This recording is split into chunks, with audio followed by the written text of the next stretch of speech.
Bonjour à toutes et à tous, bienvenue sur ce 12-13. Merci d'être avec nous pour cette émission spéciale développement durable. Au sommaire de ce 25 novembre, agriculture urbaine, green business, commerce équitable et recyclage.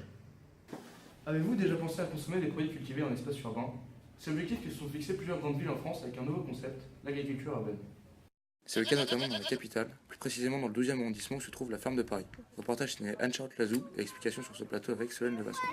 Et la production de légumes, de fruits et d'aliments en ville, elle peut être cultivée sur des toits, dans des cours, des potagers et même des espaces publics. Je me trouve dans le 12e arrondissement de Paris, du côté de Vincennes, à la ferme de Paris. Maintenant, en compagnie de Brian Nana, directeur de l'établissement La Ferme de Paris.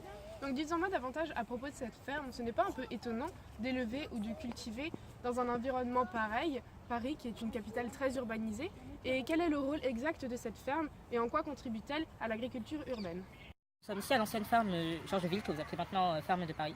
Notre but dans cette ferme est de privilégier un nouveau type d'agriculture, l'agriculture responsable, c'est-à-dire une agriculture sans OGM, sans engrais.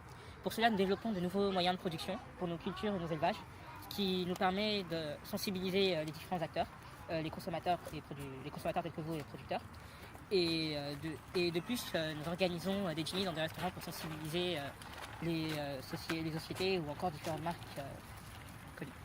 Que celui-ci de 5 hectares sont une réelle opportunité pour l'environnement, le tissu social et la pédagogie. Ils entrent ainsi dans une démarche écologique, économique et sociale, se rapprochant un maximum du développement durable. Très intéressant ce reportage, merci Anne-Charlotte. Bonjour Solène. Bonjour. Alors vous êtes spécialiste en agriculture urbaine, est-ce que vous pouvez nous dire en quoi consiste ce phénomène? D'abord ce terme d'urbanisation qui correspond à un processus de croissance de la population urbaine ainsi que d'extension des villes. Or, les villes représentent une concentration d'habitants exerçant des activités non agricoles dans des espaces restreints.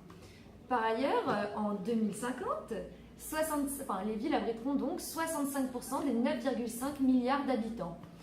Avec une telle extension, on peut se demander ce qu'en deviendra l'agriculture. Eh bien, une solution, l'agriculture urbaine. D'accord, donc après le reportage qu'on a vu précédemment, existe-t-il plusieurs formes d'agriculture urbaine? Oui, tout à fait, 3 formes. Donc, soit par une colonisation de bâtiments urbains par des formes agricoles, mais encore en plein sol, ou une forme non prioritairement orientée vers la vente de produits. D'accord, mais qui s'implique physiquement dans ces projets?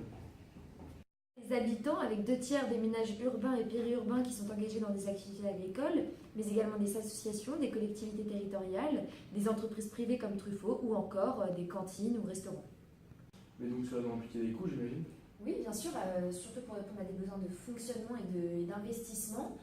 C'est pourquoi prioritairement des institutions de microfinance financent cela, des institutions étatiques, des banques, mais encore des prêteurs individuels, ce qui se fait notamment par les réseaux sociaux de plus en plus. Cependant, une méconnaissance de l'agriculture persiste encore, c'est pourquoi on peut rencontrer des difficultés, notamment avec un manque de ressources humaines qualifiées pour ce genre de crédit ou une insécurité foncière. D'accord, mais justement, en quoi cela montre une implication dans le développement durable? Et bien de par des avantages sociaux, comme garantir un accès à une alimentation de qualité pour tous les citadins, créer des liens sociaux comme avec des jardins thérapeutiques, pédagogiques ou associatifs comme à Montreuil.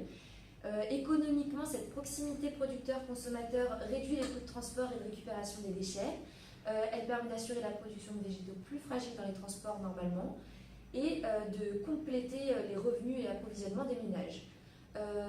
Du côté environnemental, cela réduit la pollution de l'air, améliore la qualité des sols et enfin permet de sensibiliser fortement le public. Merci Sven. Et maintenant, place au green business.